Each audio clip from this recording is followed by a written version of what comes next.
Hello everybody and welcome. In this video I'm going to show you how to install and set up the application for your Earbuds EARFUN Free Pro 3 on your Android device.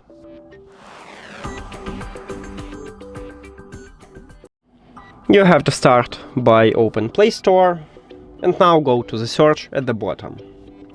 Then click at the search line at the top and write EARFUN.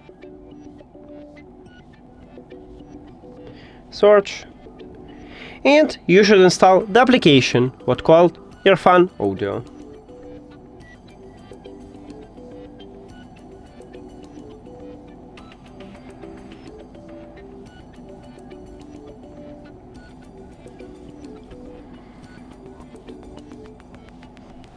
Now open it, agree. Right here you can sign into your account or create a new one, but I'm going to skip it. Allow and allow. Now you can click at the plus, and we did it. In the next video I will show you how to add these earbuds to the app, so if you don't know how, you can check video at this channel. We have it.